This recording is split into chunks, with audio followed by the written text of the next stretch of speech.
আসসালামু আলাইকুম রহমতুল্লাহ। আসসালামু আলাইকুম রহমতুল্লাহ। আমার কলেজের ভাই কলেজের বোনেরা সবাই কেমন আছে?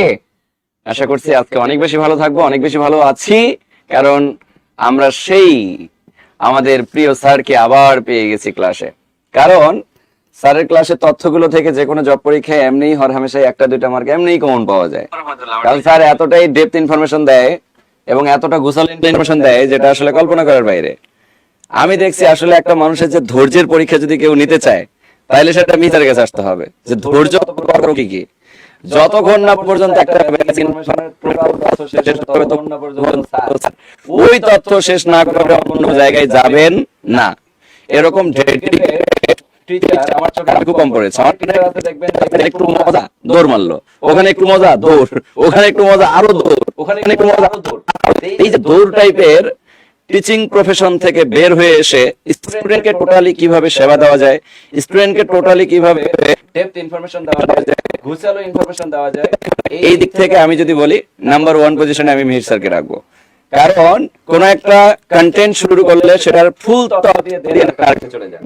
তো আজকে এরকমই আমরা একটা ক্লাস পেতে যাচ্ছি। আজকের ক্লাসটা অনেকগুলো ইনফরমেশন যুক্ত একটা ক্লাস হবে, কারণ আজকে এমসিকিউ মানে এমসিকিউ পূর্ণ একটা ক্লাস, অর্থাৎ প্রতিটা এমসিকিউ এর ডেপথ ব্যাখ্যা, পাশাপাশি মানে প্রতিটা এর অপশনগুলো কেন উত্তর হইলো না এটার ব্যাখ্যা, খুব অথেন্টিক ব্যাখ্যার মাধ্যমে গুরুত্বপূর্ণ প্রশ্নগুলোর সমাধান আজকে ক্লাসে হবে ইনশাআল্লাহ। অর্থাৎ স্যারকে প্রতিদিন আমরা বেসিক ক্লাসে দেখেছি, আজকের ক্লাসটাও বেসিক, কিন্তু এমসিকিউ বেস মানে এমসিকিউ বেস বেসিক, তাই না স্যার? অর্থাৎ এমসিকিউ এর সাথে সাথে তারা কি শিখবে? বেসিক শিখবে। কথা কি বুঝতে পারছি? অর্থাৎ প্রতিটা এমসিকিউ এর সাথে দেখা গেল যে আপনি 20টা করে নতুন তথ্য জানলেন। তার মানে ধরেন টোটাল এমসিকিউ সলভ করলেন 25টা, 25টা এমসিকিউ এর সাথে 25 গুণন 10, টোটাল কতগুলো ইনফরমেশন হলো চিন্তা করেন। 10টা মিনিমাম বললাম, ম্যাক্সিমাম তো 50টা ইনফরমেশন চলে আসতে পারে। তো এইভাবে আজকে আমরা গুরুত্বপূর্ণ যে এমসিকিউ গুলো বারবার বিভিন্ন জব পরীক্ষায় আসে, এরকম গুরুত্বপূর্ণ এমসিকিউ গুলো কিন্তু আমরা আজকের ক্লাসে সলভ করবো ইনশাআল্লাহ। সাউন্ড ঠিক আছে এক দুইজনের হয়তো বা ঠিক আছে? তো ঠিক আছে না? নাই স্যার কিছু বলেন। আচ্ছা, সাউন্ড সমস্যা? আচ্ছা, সাউন্ডটা ক্লিয়ার করতেছি আমরা। সাউন্ডে কি সমস্যা? ঠিকই তো আছে। আচ্ছা দেখেন তো সাউন্ডটা ক্লিয়ার কিনা। আসলে আমরা আজকে জিকে ক্লাসটা করব, আর মির স্যারের কথা তো বলার অপেক্ষা রাখে না। মির স্যার ক্লাস মানে অন্যরকম জিকে, আর স্যার যেগুলো বলবে ওগুলো বিভিন্ন বিসিএস পরীক্ষা আসবে, আমরা প্রাইমারিতে আসবে, নিবন্ধন আসবে, জিকে আর বাইরে থেকে আর আসবে না, এটা নিশ্চিত থাকেন। জিকেতে আমরা যারা বিসিএস পরীক্ষাতে আমরা জানি জিকেতে প্রায় 70 নম্বরের আমরা পরীক্ষা দিই জিকে প্রিলিতে। বাংলাদেশ, আন্তর্জাতিক, নৈতিকতা, মূল্যবোধ এবং ভূগোল ও পরিবেশ থাকে, এই টোটাল মিলে আমরা 70 নম্বর পরীক্ষা দিই প্রিলিতে। সেক্ষেত্রে জিকে কিন্তু খুব বড় একটা ভূমিকা পালন করে। পাশাপাশি আমাদের যারা প্রাইমারি পরীক্ষাতে তারা 20 নম্বরের আমরা জিকে পরীক্ষা দিই, বাংলাদেশ, আন্তর্জাতিক সহ। এছাড়া নিবন্ধনে আছে 25 নম্বর, এবং অন্যান্য পরীক্ষাগুলো যদি 11 থেকে 20 নম্বর, সেখানে দেখা যায় কখনো 10 নম্বরের পরীক্ষা, তবে বেশিরভাগই 10 নম্বরে থাকে, সেখানে 4টা কোনো অপশন দেওয়া থাকে না। এছাড়া যত এমসিকিউ পরীক্ষাগুলো হয় 11 থেকে 20 নম্বরে, সেখানে কিন্তু জিকে আসি। তা যারা একটু ম্যাথে দুর্বল, ইংরেজিতে দুর্বল, তাদের জন্য জিকে হলো প্রধান ভরসা। এটা খুবই ভালো, এবং জিকে এটা পাশাপাশি আপনার ভাইবা বোর্ডটাও হেল্প করে। এই জন্য যারা জিকে দুর্বল, যারা মানে ওই ধরনের সাবজেক্টে পড়াশোনা করে, বিশেষ করে সায়েন্স কমার্সে যারা পড়াশোনা করছেন, তারা কিন্তু জিকে খুবই দুর্বল। এই জন্য আমি বলবো আপনার প্রিয়জন যারা আছেন, যারা আপনার ফ্রেন্ডসের কাছে, সবাইকে এই ক্লাসটা একটু শেয়ার করে দিন, যাতে তারাও এই ক্লাসটা দেখতে পারে। চমৎকার একটা ক্লাস উপহার দেবেন স্যার। অনেক রাত আছে ইনশাআল্লাহ স্যার, 12টা পর্যন্ত দৌড়াবেন, টেনশন কি স্যার? সমস্যা আছে? মির স্যার তো বউ নাই, টেনশন আছে, গার্লফ্রেন্ড নাই, বউ নাই, টেনশন আছে। হ্যাঁ, অফিস আছে, ওটা সমস্যা নেই, বউ তো নাই, সরকারি চাকরি করা এমনিতে ধরেন। যাই হোক, স্যার একজন ক্যাডার মানুষ। স্যার কিন্তু সকালে আবার দৌড়ে চলে যাবে বাচ্চাদেরকে শেখানোর জন্য। ঠিক আছে, সেই সুদূর মানিকগঞ্জে চলে যাবেন। তো যাই হোক, আমার কলিজার ভাই কলিজার বোন, আমি দেখতে পাচ্ছি যে আমার কলিজার ভাই কলিজার বোনেরা অনেকেই এখনো শেয়ার করেন নাই। যারা শেয়ার করেন নাই তাদেরকে আমি হাম্বল রিকোয়েস্ট করব যে কৃতজ্ঞতার জায়গা কিন্তু সবারই থাকে। একজন মেন্টর যদি এত কষ্ট করে 2 ঘন্টা ক্লাস নিতে পারেন, 1 ঘন্টা 1.5 ঘন্টা ক্লাস নিতে পারেন, তো আমরা কি কৃতজ্ঞতার জায়গা থেকে শেয়ার করতে পারবো না? অবশ্যই পারবো। সো আমি সবাইকে হাম্বল রিকোয়েস্ট করব, যারা আমরা জব মেডিসিনকে ভালোবাসি, যারা জব মেডিসিনের প্রতি আমাদের শতভাগ বিশ্বাস রয়েছে, প্রত্যেকে বিশ্বাসের জায়গা থেকে, কৃতজ্ঞতার জায়গা থেকে, যারা মিহির স্যারকে ভালোবাসি, মিহির স্যারের ভালোবাসার জায়গা থেকে, প্রত্যেকে আমরা মিনিমাম একটা করে শেয়ার করব। আর যদি আমরা শেয়ার করতে নাও পারি, অন্তত 2 জন 4 জন 5 জন 10 জন বন্ধুকে মেনশন করে জানিয়ে দিব যে আয়, মিহির স্যারের ক্লাস হচ্ছে, আজকের ক্লাস থেকে কিছু ইনফরমেশন জেনে যা, ইনশাআল্লাহ যে কোনো জব পরীক্ষায় অন্তত তুই একটা বা দুইটা মার্ক কমন পাবি, অন্তত ম্যাক্সিমাম আরো বেশিও কমন পেতে পারিস। তো বন্ধুদেরকে মেনশন করেন, বান্ধবীদেরকে মেনশন করেন, আর যদি তাদেরকে মেনশন, তাদের উপকার করার স্বার্থ না থাকে, তাহলে আপনি আপনার পছন্দের মানুষকে মেনশন করেন, তাও মেনশন করেন, সেও ক্লাসটা করুক, উপকৃত হোক, চাকরিটা হোক। আমরা চাই আপনাদের চাকরি হোক। আমাদের কৃতজ্ঞতার জায়গা আমরা সবসময় প্রকাশ করি ক্লাস নেওয়ার মাধ্যমে। জব মেডিসিন যে পরিমাণ ফ্রি ক্লাস দেয় বা যে পরিমাণ আপনাদেরকে ফ্রিতে ইনফরমেশন দেয়, এটা অন্য কোনো প্রতিষ্ঠান দেয় না। সেই ইনফরমেশন গুলো আমরা দিয়েই যাব। সো আপনারা একটু নিজস্ব জায়গা থেকে, অলরেডি আমরা 500 স্টুডেন্ট চলে এসেছি। আজকে আমি প্রত্যাশা রাখি যে মিনিমাম 1000 স্টুডেন্ট নিয়ে স্যার আজকে ক্লাস শুরু করবেন, বা ক্লাস শুরু করতে করতে 1000 স্টুডেন্ট চলে আসবেন ইনশাআল্লাহ। তো প্রত্যেকে একটু শেয়ার করে আমরা কমেন্টে ডান লিখিত আমার কলিজার ভাই কলিজার বোন, তাহলে আমরা শেষ করে দিব। একটু একটু শেয়ার করে, যারা শেয়ার করছি একটু ডান লিখবো। এই যে আমাদের অর্ণব স্যার চলে আসছে, দেখছেন, যে হচ্ছে আমাদের মিহির স্যারের একজন চরম ভক্ত এবং শীর্ষ স্যার, এবং অ্যাডমিশন জগতে তুমুল জনপ্রিয় একজন টিচার অর্ণব স্যার। আমি দেখতে পাচ্ছি, আমি তার ক্লাস করি, কিন্তু শিষ্যটা কিন্তু এই মানুষটার, যে এখন অ্যাডমিশন জগতে অনেক স্টুডেন্টকে একসাথে রেখে ক্লাস নেয়। তো এই যে গুরু যখন ভালো হয়, শিষ্য তখন অটোমেটেড ভালো হয়। যাই হোক, আমরা গুরুর ক্লাস করবো, আর প্রত্যেকে একটু শেয়ার করে ডান লিখবো ইনশাআল্লাহ। মাশাআল্লাহ, সবাই ডান লিখতেছে স্যার, সবাই শেয়ার করে দিয়েছে অলরেডি। 500 চলে আসছে। আমি আর আমার কাছে থাকবে তার আলোচনার আচ্ছা, টপিকে চলে আসি। আমি এটা অফ করি। আমার যে স্লাইড আছে, এই যে স্যার মিস্টার কুকিজ, এই যে আমার এমসিকিউ সমাধান করবো, সেগুলো কোথায় আছে? এই যে স্যার খালি আনবেন, আর এই যে এই যে ও আচ্ছা, টুকুস টুকুস টুকুস ব্যাখ্যা করবেন এই সেইটা। হ্যাঁ, আচ্ছা, আর রেখে এই যে যাবো কোনটা? মাউজে ক্লিক করবেন, পরের প্রশ্নে চলে আসবে। এখানে ব্যাখ্যাগুলি না, আগে পড়াই নেই। একটু পড়াবেন। হ্যাঁ, ওকে, নোট। নোটে চলে গেল। এরপরে কাউন্ট করেন, ব্ল্যাকই কাউন্ট আছে, ব্ল্যাক হ্যাঁ। লেখেন। ও, স্লাইডটা নিয়ে আসলে এটা দেখে দেন এরপরে, পড়ানোর পরে। এই যে স্যার মাউজে ক্লিক করলে চলে ও আসবে। আচ্ছা। ঠিক আছে, আর আমরা চলে কি যাবে MCQ আবার? দিয়ে শুরু করব? হ্যাঁ, না, এমসিকিউ। এই যে নোটে ক্লিক করলে নোটে চলে যাবে। আচ্ছা, ঠিক আছে, ওকে, থ্যাংক ইউ। আমরা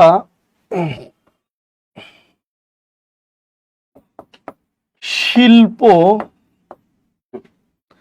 ও বাণিজ্য নিয়ে একটু পড়াই, তারপরে আপনাকে আপনাদের প্রশ্নগুলো সলভে সুবিধা হবে আর কি, যদি বেসিকটা পড়াই। তো শিল্প বাণিজ্যের ক্ষেত্রে আমরা একটু দেখি যে যে জিনিসগুলো আমাদের পরীক্ষার জন্য আসে গুরুত্বপূর্ণ, এটা এগুলো একটু দেখবো। দেখুন, সম্প্রতি সেপ্টেম্বর 2025 থেকে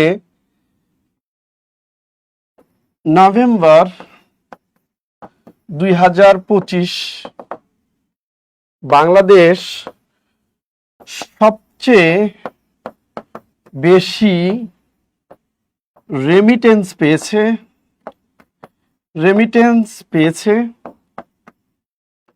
বাংলাদেশ সবচেয়ে বেশি রেমিটেন্স পেয়েছে যে দেশের কাছ থেকে, সেই দেশটার নাম হচ্ছে ইউএসএ, অর্থাৎ যুক্তরাষ্ট্র। এইটা গতদিন রাজশাহী ইউনিভার্সিটির প্রশ্নে পরীক্ষাটা আসছে যে রিসেন্ট সময়ে বাংলাদেশ সবচেয়ে বেশি কিন্তু রেমিটেন্স আসছে যুক্তরাষ্ট্র থেকে। আপনারা জানেন বর্তমানে বাংলাদেশের remittance 26 billion plus. 26 billion plus হচ্ছে বাংলাদেশের রেমিটেন্স। এই যে জায়গাগুলোতে শিল্প বাণিজ্যের জায়গাতে আপনার হচ্ছে এক্সপোর্ট ইম্পোর্টটা আমাদের দরকার। এবং আমরা আজকে মূলত এই যে আমরা যে রপ্তানি করি, আমরা সবাই জানি যে বাংলাদেশ সবচেয়ে বেশি রপ্তানি করে মার্কিন যুক্তরাষ্ট্রে, বাংলাদেশ সবচেয়ে বেশি আমদানি করে কোন দেশ থেকে? চীন থেকে। বাংলাদেশে যে রপ্তানি আমদানি এগুলো ছাড়া বাংলাদেশে সবচেয়ে বেশি বিনিয়োগ আসছে। লাস্ট বছর বাংলাদেশ সবচেয়ে বেশি বিনিয়োগ আসছে কোথা থেকে? যুক্তরাজ্য থেকে। তারপরে সরাসরি ফরেন ডিরেক্ট ইনভেস্টমেন্ট সবচেয়ে আসছে ইউএসএ থেকে। তো বাংলাদেশ সবচেয়ে বেশি এক্সপোর্ট করে কি? তৈরি পোশাক। এই অর্থনীতির জায়গাগুলো আমরা আগের ক্লাসগুলোতে আপনাদের পড়ানোর চেষ্টা করছি। তবে আজকে শিল্প বাণিজ্য আমরা এই যে এক্সপোর্ট যে আমরা করি সেইগুলো জিনিসগুলো আমরা আপনাদের পড়াবো। তো এক্সপোর্ট করার জন্য আমাদের প্রধান যে বিষয়টা সেটা হচ্ছে ইপিজেড। বাংলাদেশ ইপিজেড, এটাকে আমরা বলি এক্সপোর্ট প্রসেসিং জোন। তাহলে এক্সপোর্ট মানে হলো রপ্তানি, প্রসেসিং মানে হচ্ছে প্রক্রিয়াকরণ, জোন মানে হচ্ছে অঞ্চল। তাহলে আমরা বাংলা এখানে বলতেছি যে ইপিজেড। তাহলে ইপিজেডটা কি? Export processing zone. বাংলা হচ্ছে রপ্তানি প্রক্রিয়াকরণ অঞ্চল। আমরা রপ্তানি প্রক্রিয়াকরণ অঞ্চল, এটি ইপিজেড হচ্ছে এক্সপোর্ট প্রসেসিং জোন, রপ্তানি প্রক্রিয়াকরণ এলাকা। তাহলে আমরা সবচেয়ে বেশি রপ্তানি করি, সবচেয়ে বেশি রপ্তানি করি, বাংলাদেশ সবচেয়ে বেশি রপ্তানি করে কোথায়? ইউএসএ। বাংলাদেশ সবচেয়ে বেশি রপ্তানি করে যে পণ্য, সেই পণ্যর নাম কি? RMG, readymade garments. RMG, তাই না? Readymade garments. তাহলে বাংলাদেশ সবচেয়ে বেশি রপ্তানি করে যে পণ্য, সেটার নাম কি? Readymade garments. বাংলাদেশ সবচেয়ে বেশি রপ্তানি করে ইউএসএ, আর সবচেয়ে বেশি যে পণ্যটা আমরা রপ্তানি করি তার নাম হচ্ছে RMG, রেডিমেড গার্মেন্টস।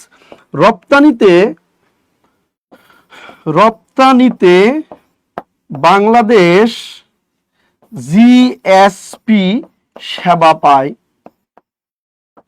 জিএসপি সেবা পায় 1976 সাল থেকে। রপ্তানিতে বাংলাদেশ জিএসপি সেবা পায়, জিএসপি সেবা পায় 1976 সাল থেকে। এখন প্রশ্ন হচ্ছে জিএসপিটা কি? জেনারেলাইজড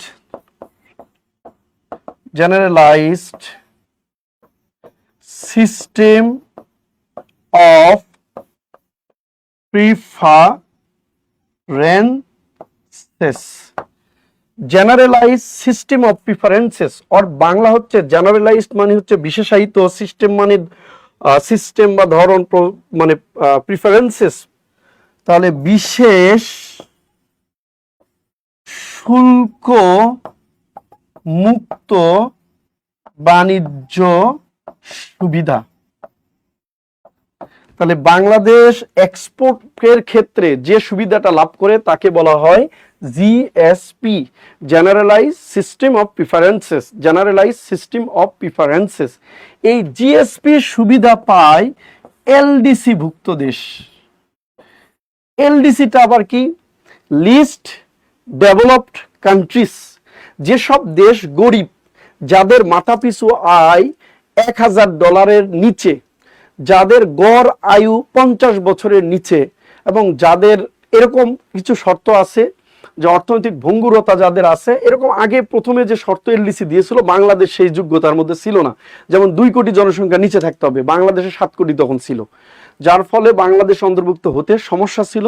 পরবর্তী বাংলাদেশের একজন বিশিষ্ট অর্থনীতিবিদ নুরুল ইসলাম, ওনার সহযোগিতায় 75 সালে বাংলাদেশ এলডিসি ভুক্ত হয়। যাই হোক, এই যেসব দেশ হতদরিদ্র, যাদের মাথাপিছু আয় যৎ সামান্য, যাদের গড় আয়ুষ্কাল কম, সেসব দেশকেই এলডিসি ভুক্ত করা হয়।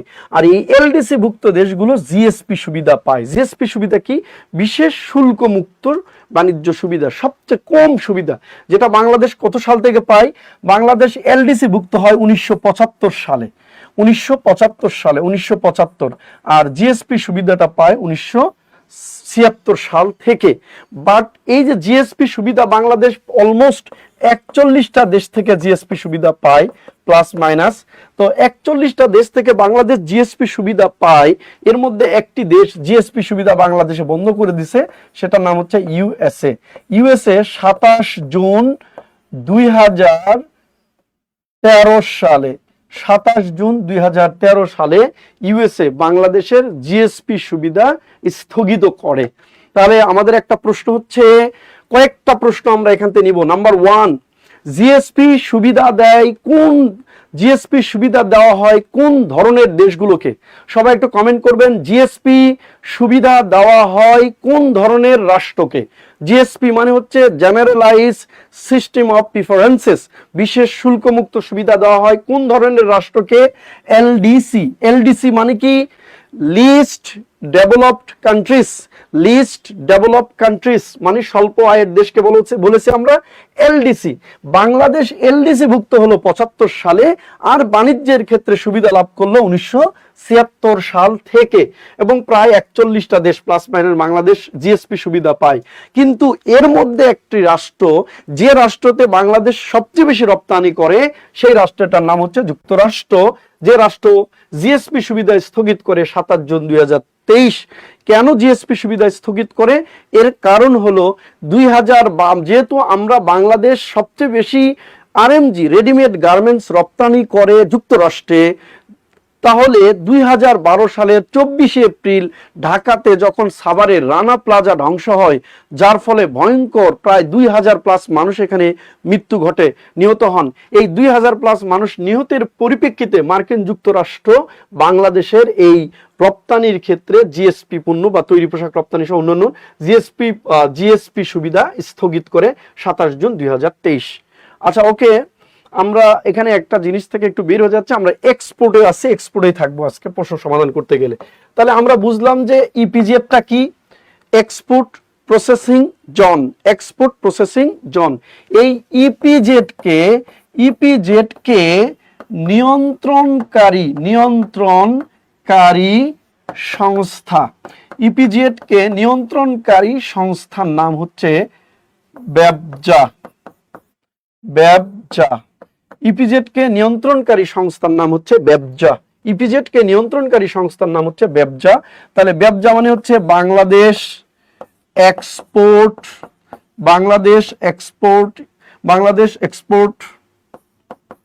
বা exporting Bangladesh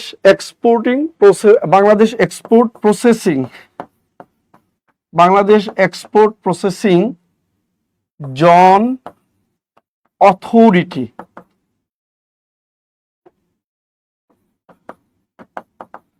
Bangladesh export zone authority, এই যে ব্যবজা, এটি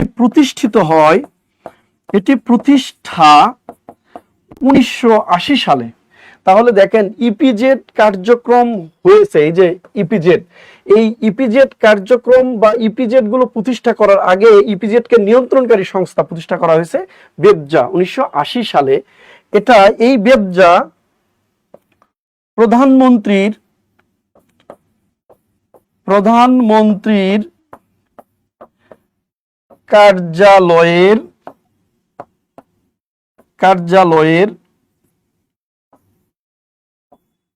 কার্যালয়ের অধীন।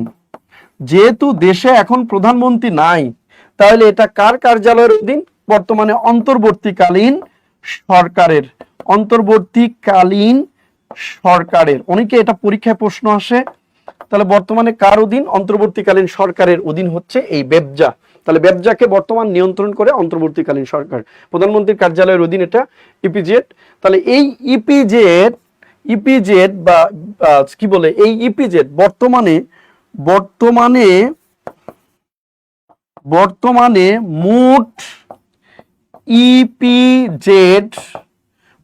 মোট ইপিজেড আছে 10টি।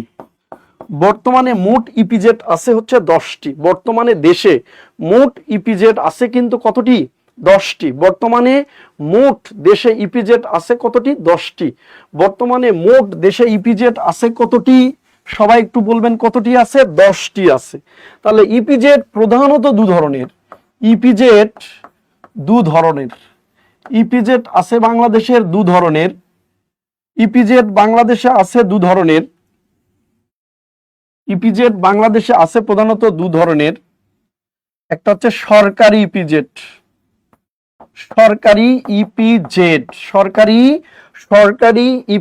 মানে হচ্ছে এক্সপোর্ট প্রসেসিং জোন। সরকারি ইপিজেড এখানে আছে হচ্ছে আপনার 8টি। ইপিজেড দু ধরনের। আরেকটা হচ্ছে বেসরকারি ইপিজেড। তাহলে বেসরকারি ইপিজেড দুটি। এখান থেকে একটা প্রশ্ন এবার আসবে ইনশাল্লাহ, আশা করতেছি। আমি আপনাদের ধরাই দেবো কোন প্রশ্নটা আসতে পারে। ইপিজেড প্রধানত দু ধরনের, একটা প্রিলিমিনারিতে, প্রাইমারি এখানে একটা প্রশ্ন আসবে ইনশাল্লাহ। ইপিজেড দু ধরনের। সরকারি ইপিজেড 8টি, বেসরকারি ইপিজেড আছে হচ্ছে 2টি। কি বলতেছি, সরি। বেসরকারি ইপিজেড আছে হচ্ছে 2টি। সরকারি ইপিজেড আছে হচ্ছে 8টি, বেসরকারি ইপিজেড আছে হচ্ছে 2টি। সরকারি ইপিজেড আছে হচ্ছে 8টি, বেসরকারি ইপিজেড আছে এখানে 2টি। তাহলে এই সরকারি 8টি ইপিজেডকে আমরা মনে রাখার জন্য একটা টেকনিক লিখতে পারি, CDMC ইউওয়াক। সরকারি 8টি ইপিজেডকে মনে রাখুন: সিডি, এমসি, ইউওয়াক। সিডি, এমসি, ইউওয়াক। সরকারি 8টি ইপিজেডকে মনে রাখার টেকনিক হলো সিডি, এমসি, ইউওয়াক। সিডি, এমসি, ইউওয়াক। তাহলে সিতে হলো চট্টগ্রাম, চট্টগ্রাম ইপিজেড। সিতে হলো চট্টগ্রাম ইপিজেড, প্রতিষ্ঠা 1983 সাল। সিতে চট্টগ্রাম ইপিজেড, প্রতিষ্ঠা 1983। সিতে চট্টগ্রাম ইপিজেড, এটি দেশের প্রথম ইপিজেড, এটি দেশের বৃহত্তম ইপিজেড, প্রতিষ্ঠা 1983। 2 নম্বর, ডিতে ঢাকা। ডিতে ঢাকা, ঢাকা 1993 সালে প্রতিষ্ঠা। এটি ঢাকার সাভারের জিরানীতে অবস্থিত। সাভারের জিরানী বাজার, না গাজীপুরের জিরানী, সাভারের গাজীপুরের জিরানী বাজার। তাহলে ঢাকা ইপিজেড আছে, এটা 1993 সালে প্রতিষ্ঠা। সিতে চট্টগ্রাম, ডিতে হচ্ছে ঢাকা। এমতে মংলা। আপনারা জানেন বাংলাদেশে প্রধানত 3টি প্রধান সমুদ্র বন্দর আছে, 3টি সমুদ্র বন্দর আছে।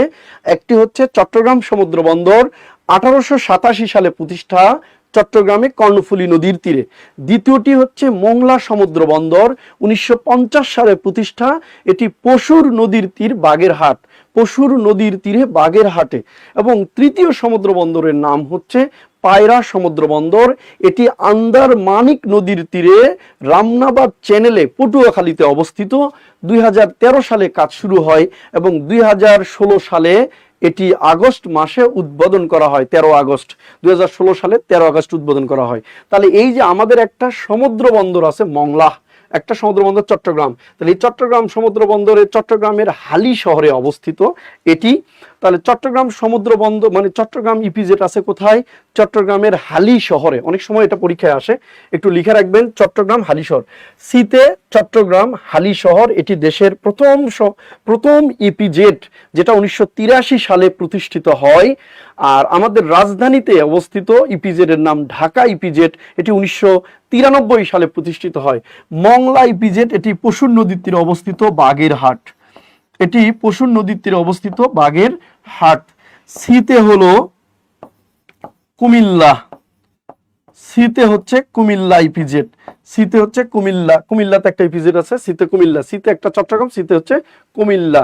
আচ্ছা, এরপর হচ্ছে ইতে একটা ইপিজেড আছে, নাম হচ্ছে ঈশ্বরদী। ঈশ্বরদী। ইতে একটা ইপিজেড আছে, সেটা হচ্ছে ঈশ্বরদী। আপনি রাজশাহী বিভাগের একমাত্র ইপিজেডের নাম হচ্ছে ঈশ্বরদী ইপিজেড, যেটি অবস্থিত ঈশ্বরদী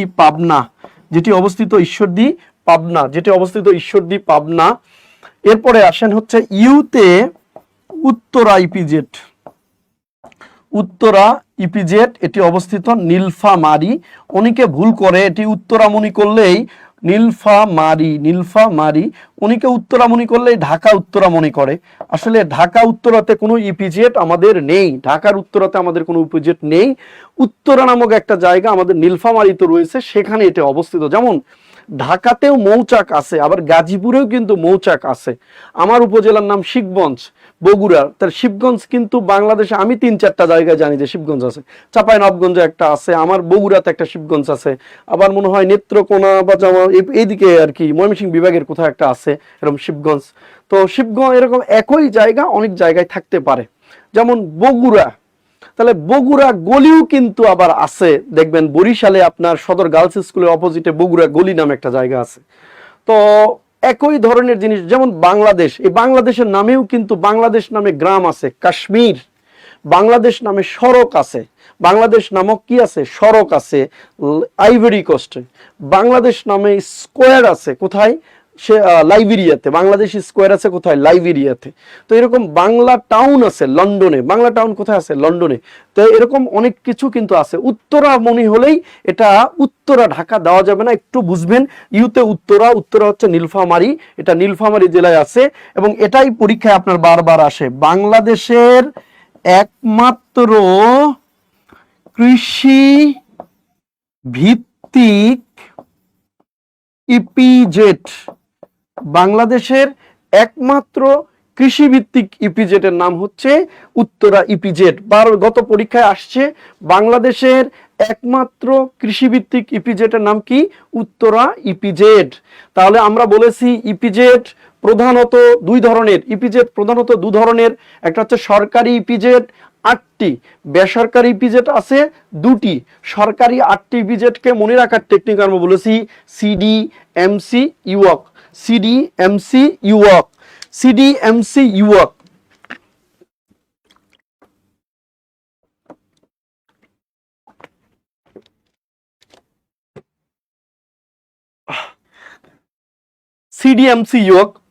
সিতে চট্টগ্রাম, ডিতে ঢাকা, এমতে মংলা, সিতে কুমিল্লা, ইতে ঈশ্বরদী, ইউতে উত্তরা, এতে আদমজি, আচ্ছা এতে আদমজি, আর কেতে হচ্ছে কর্ণফুলী।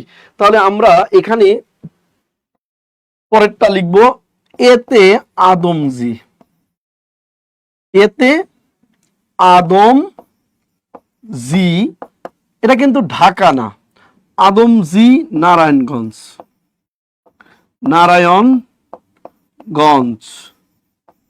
আদমজি নারায়ণগঞ্জ।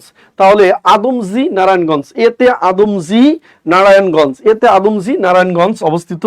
আর কেতে কর্ণফুলী,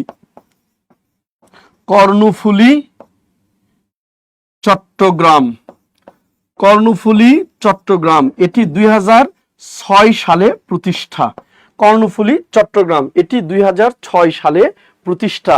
সিতে চট্টগ্রাম, ডিতে ঢাকা, এমতে মংলা, সিতে কুমিল্লা, ইতে ঈশ্বরদী, ইউতে উত্তরা, এতে আদমজি নারায়ণগঞ্জ, কেতে কর্ণফুলী চট্টগ্রাম। দেশের প্রথম ইপিজেড চট্টগ্রামের হালি শহরে অবস্থিত। দেশের সর্বশেষ ইপিজেড চট্টগ্রামের কর্ণফুলীতে অবস্থিত।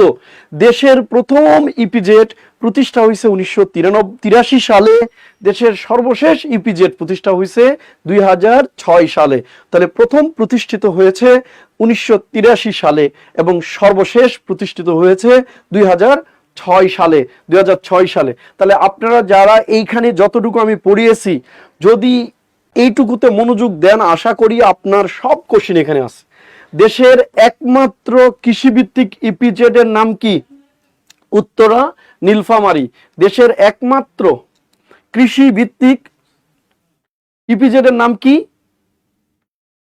ইপিজেড মানে হচ্ছে এক্সপোর্ট, ইতে এক্সপোর্ট, প্রিতে প্রসেসিং, জেটতে জন, এক্সপোর্ট প্রসেসিং জন, এক্সপোর্ট প্রসেসিং জন।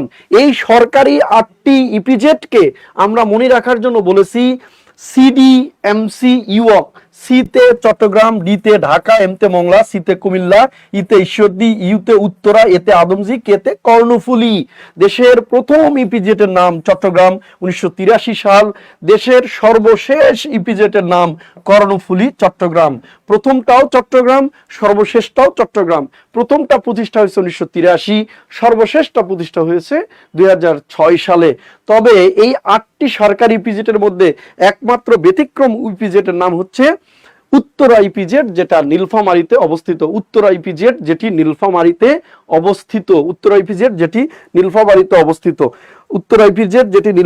অবস্থিত। দেশের একমাত্র কৃষিভিত্তিক ইপিজেড। যদি হয় তাহলে একটু বলবেন ক্লিয়ারলি।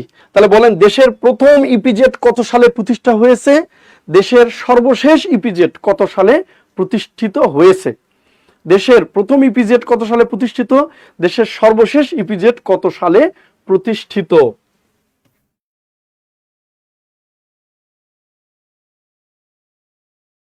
এইবার আসেন, বেসরকারি ইপিজেড হচ্ছে 2টি। একটি হচ্ছে কেবস, মানে হচ্ছে কোরিয়ান, তারপরে তো বুঝতেছেন ইপিজেড মানে এক্সপোর্ট প্রসেসিং জোন। এটি প্রতিষ্ঠা 1999 সালে। এটি অবস্থিত চট্টগ্রাম। এবং আপনারা জানেন সম্প্রতি বাংলাদেশের ইনভেস্টমেন্ট সামিট 2025 অনুষ্ঠিত হয়েছে, ইন্টারন্যাশনাল ইনভেস্টমেন্ট সামিট 2025 অনুষ্ঠিত হয়েছে। এখানে অনেকে আছেন জানেন কিনা আমি জানি না। ইনভেস্টমেন্ট সামিট 2025, সবাই একটু মনোযোগ দিবেন। ইনভেস্টমেন্ট সামিট 2025 অনুষ্ঠিত হয়েছে। এই ইনভেস্টমেন্ট সামিটটা ছিল 7 এপ্রিল থেকে 10 এপ্রিল, 3 দিন ব্যাপী। এর মধ্যে সবচেয়ে চূড়ান্ত দিনটা ছিল 9 এপ্রিল। 9 এপ্রিল 2025 সালে বাংলাদেশ ইনভেস্টমেন্ট সামিট 2025 অনুষ্ঠিত হয়েছিল হোটেল ইন্টারকন্টিনেন্টালে। এখানে বাংলাদেশের মানে বিশ্বের প্রায় 40টি দেশের প্রতিনিধিরা, বিভিন্ন ব্যবসায়ীরা অংশগ্রহণ করেন এবং এই অনুষ্ঠানের সভাপতিত্ব বা এই অনুষ্ঠানের প্রধান যিনি উদ্বোধন করেছিলেন তিনি বাংলাদেশের প্রধান উপদেষ্টা ডক্টর মোহাম্মদ ইউনূস। কিন্তু অনুষ্ঠান যিনি পরিচালনা করেছিলেন বা এই অনুষ্ঠানে যিনি বিনিয়োগ বিষয়ে বক্তব্য উপস্থাপন করেছিলেন তিনি হচ্ছেন বাংলাদেশের BIDA Bangladesh investment development authority. এই যে বাংলাদেশ ইনভেস্টমেন্ট ডেভেলপমেন্ট অথরিটির নির্বাহী চেয়ারম্যান আশিক চৌধুরী, এই আশিক চৌধুরী কিন্তু ইনভেস্টমেন্ট প্রোগ্রামটা উপস্থাপন করেছিলেন এবং তার ইংরেজির যে ইংলিশ স্পিচ ছিল এটা কিন্তু বাংলাদেশের মানুষের কাছে প্রশংসার সাগর, মানে প্রশংসা কুড়িয়েছিলেন তিনি এইখানে কিন্তু এই সম্মেলনে মূলত পরীক্ষায় প্রশ্ন আসবে একজন ব্যক্তিকে মূলত বাংলাদেশ সম্প্রতি নাগরিকত্ব প্রদান করেছেন। আপনারা জানলে একটু কমেন্টের মাধ্যমে জানিয়ে দিবেন যে সম্প্রতি বিডা বাংলাদেশ ইনভেস্টমেন্ট ডেভেলপমেন্ট কি বলি যে অথরিটি এর চেয়ারম্যান এই প্রোগ্রামটা মূলত বিনিয়োগ বিষয়ে বক্তব্য প্রদান করেছিলেন এবং সেখানে কিন্তু একজন বিদেশি ব্যক্তিকে কিন্তু কি করা হয়েছিল, নাগরিকত্ব, সম্মানসূচক নাগরিকত্ব প্রদান করা হয়েছে। নাম কি বলেন? সম্প্রতি যে ব্যক্তিকে উনি একজন দক্ষিণ কোরিয়ার নাগরিক, ওনাকে কিন্তু বাংলাদেশ নাগরিকত্ব প্রদান করেছে। এটা কিন্তু আপনার নাগরিকত্ব প্রদান করেছেন সম্প্রতি। আমরা জানি কিনা এটা কিন্তু পরীক্ষায় আসবে। হ্যাঁ, ইনভেস্টমেন্ট সামিট কিন্তু বাংলাদেশে হয়েছেন, এই ইনভেস্টমেন্ট সামিটে নাগরিকত্ব প্রদান করেছেন উনি একজন দক্ষিণ কোরিয়ার নাগরিক এবং এই কেএফজির প্রতিষ্ঠাতা, কোরিয়ান এক্সপোর্ট প্রসেসিং জোনের উনি প্রতিষ্ঠাতা এবং উনি মূলত বাংলাদেশের তৈরি পোশাক খাতকে সমৃদ্ধ করেছেন, কারণ উনি প্রথম বাংলাদেশের তৈরি পোশাক খাতে বিনিয়োগের হাত বাড়িয়ে দিয়েছেন এবং বিগত 40 বছর ধরে বাংলাদেশে বিনিয়োগ করে যাচ্ছেন, বাংলাদেশে ব্যবসা করে যাচ্ছেন এবং এই কেএফজি যেটা কোরিয়ান এক্সপোর্ট প্রসেসিং জোনের তিনি চেয়ারম্যান। ওনার নাম হচ্ছে এই যে আমরা দেখতে পাচ্ছি কিহাক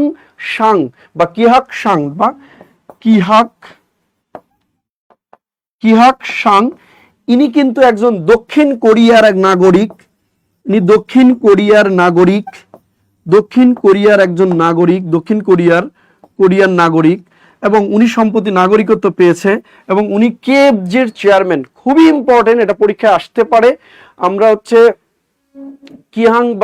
যেটাই বলি কিয়াংশান, উনি কিন্তু একজন দক্ষিণ কোরিয়ার একজন নাগরিক যিনি বাংলাদেশের এই যে সম্প্রতি নাগরিকত্ব লাভ করেছেন।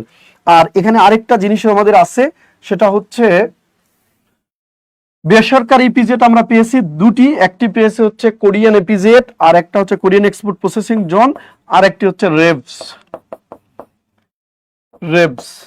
রেভস মানে হচ্ছে রাঙ্গুনিয়ান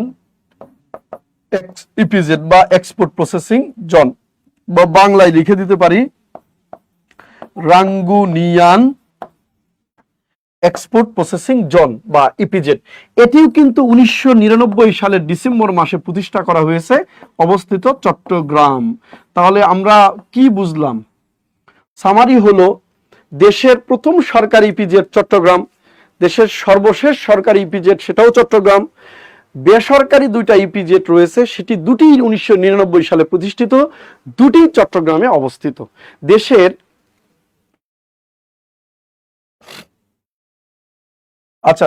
দুটি মানে সরকারি প্রথম ইপিজেড এবং সরকারি সর্বশেষ ইপিজেড অবস্থিত চট্টগ্রাম, এবং বেসরকারি দুটি ইপিজেডই অবস্থিত চট্টগ্রাম, এবং দুটি প্রতিষ্ঠা হয়েছে 1999 সালে।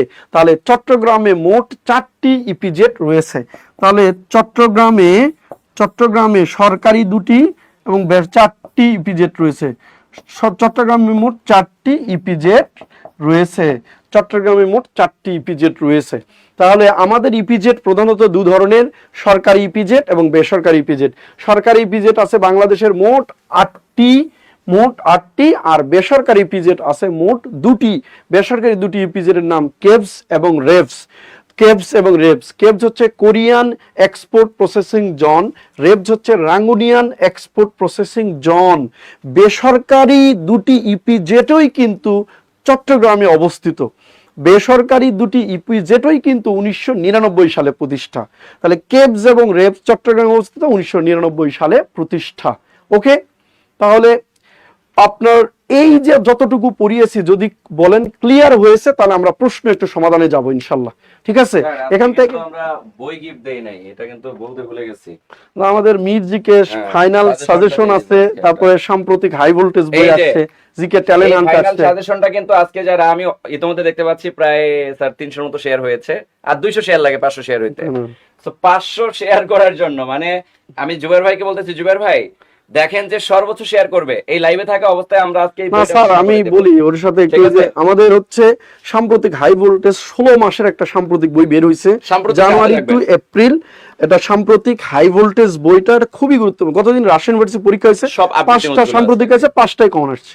তো এই যে জিকে ট্যালেন্ট হান্ট একটা বই আছে, 56টা মডেল টেস্টে, দুটো বই 50-50 টাকা করে। তো আপনি এটা এগুলোরও একটা করে দিয়ে দিবেন, যদিও ওনারা 500। আচ্ছা জান, একদম ছোট ছোট বইগুলো স্যার আজকে বইগুলো নিয়ে আসে নাই, নিয়ে আসলে আচ্ছা দিয়ে দিব ইনশাআল্লাহ। আচ্ছা জান, আগামী কালকে স্যারের কাছ থেকে আমি বই এনে ওই দুটো পাঠিয়ে দিব। তার মানে আপনারা আরো দুটো বই পাচ্ছেন, একটা হচ্ছে আমাদের সাম্প্রতিক হাই ভোল্টেজ, আর একটা হচ্ছে কি মডেল টেস্ট। পাশাপাশি এই বইটা আমি ইনস্ট্যান্ট ঘোষণা করব যে যে সর্বোচ্চ শেয়ার করবে তাকে এই বইটা আমি দিয়ে দেবো ইনশাআল্লাহ, এই লাইভে থাকা অবস্থায় জান। কারণ এই সাজেশনটা আপনি যদি প্রাইমারি প্রস্তুতি নেন, আপনাকে এর বাইরে জিকে আশা করা যায় যে আর না পড়লেও চলবে। প্রাইমারি বলেন, নিবন্ধন বলেন, 10 থেকে 20 গ্রেড বলেন, এই ধরনের প্রস্তুতি যারা নিতে যাচ্ছেন, আমি চোখটা বন্ধ করে বলবো ফাইনাল সাজেশন সংরক্ষণে রাখেন। আর যদি ডেডিকেটেড বিসিএস, তাইলে ওই মোটা বই, কারণ বিসিএস এর জন্য শর্টকাট চলে না। ঠিক আছে, তারপর শেষ মুহূর্তের জন্য অল্প সময়ে কভারেজ করার জন্য, ভালো একটা মার্ক অর্জন করার জন্য, ধরেন বিসিএস এ আপনার 70% মার্ক দরকার, সেক্ষেত্রে আপনি শেষ মুহূর্তে 47 প্রার্থী যারা আছে অবশ্যই সংগ্রহ করব। আর সর্বোচ্চ শেয়ারকারী কিন্তু বইটা পেয়ে যাব। আমি একটু এই বইটা দেওয়ার জন্যই, আচ্ছা একটু শেয়ার যারা করছে, কে কতটা করছে একটু কমেন্ট করেন, আমরা যাচাই করব জান। তাহলে স্যার ওকে, স্লাইড আপনার স্লাইড। এখন আসেন আমরা একটা প্রশ্ন সমাধান করি, তাহলে দেখা যাক। যে এখানে লেখা আছে প্রশ্ন নম্বর 1, বেবজা এর অর্থ কি? বেবজা অর্থ কি? মানে এটা একটা প্রতিরক্ষা মন্ত্রণালয় মিলিটারি ইঞ্জিনিয়ারিং সার্ভিসের চেয়ারম্যান, মানে কি বলে স্টোরম্যানের একটা প্রশ্ন 2018 সালে। তো দেখেন আমরা এই প্রশ্নটার উত্তর দেখেন দেওয়া আছে, আমরা বেবজা আপনাদের পড়িয়েছি। তাহলে দেখেন প্রথম অপশন দেওয়া আছে Bangladesh export processing zone authority, তার Bangladesh export processing zone area, Bangladesh export processing zone area. কি বলছি? বাংলাদেশ এক্সপোর্ট, আচ্ছা মানে প্রকিউর না, বানান ভুল আছে এটা, procuring zone authority, Bangladesh export procuring zone authority. তার মানে আমরা এর আগে বলেছিলাম বিতে হচ্ছে বাংলাদেশ, ইতে হচ্ছে এক্সপোর্ট, পিতে হচ্ছে প্রসেসিং, জেতে হচ্ছে জোন, এতে হচ্ছে অথরিটি। তাহলে Bangladesh export processing zone authority. তাহলে আপনারা একটু কমেন্ট করবেন এখানে যে যারা এই যে বেবজা অর্থ কি, সবাই একটু কমেন্ট করবেন এটা পেয়েছেন কিনা।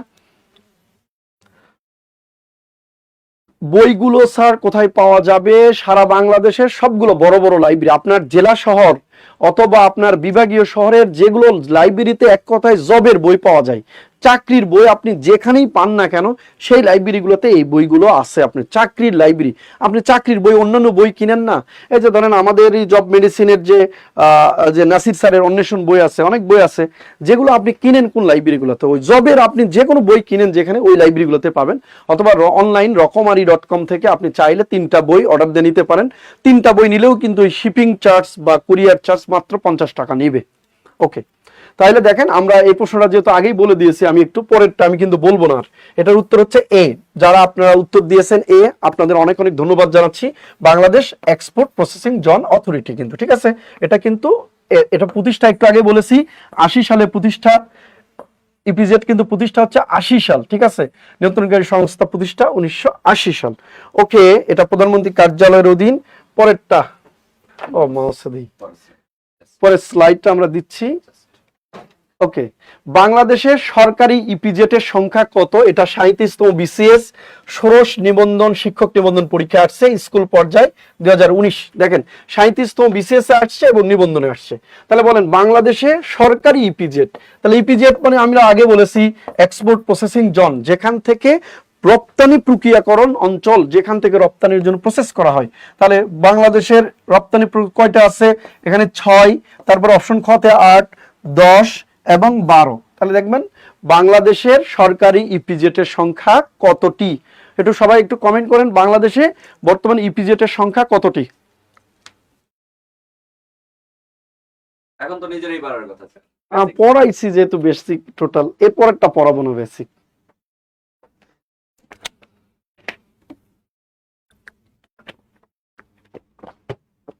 ওকে, তাহলে আমরা যারা আপনারা হচ্ছে মোট ইপিজেট আছে 10টি, এর মধ্যে হচ্ছে সরকারি ইপিজেট 8, বেসরকারি ইপিজেট হচ্ছে 2টি। তাহলে এটার উত্তর হচ্ছে অপশন খ। তাহলে সরকারি মোট ইপিজেট হচ্ছে 8টি। এগুলোর মনে রাখার টেকনিক বলে দিলাম। সিডি এমসি ইউওক। সিডি এমসি কি বলেন তো? ইউওক। সিতে চট্টগ্রাম, ডিতে ঢাকা, এমতে মোংলা, সিতে কুমিল্লা, ইতে ঈশ্বরদী পাবনা, ইউতে উত্তরা নীলফামারী, এতে আদমজি নারায়ণগঞ্জ, কেতে কর্ণফুলী চট্টগ্রাম। প্রথম ইপিজেড 1983, সর্বশেষ হচ্ছে 2006। পরের প্রশ্ন আসি।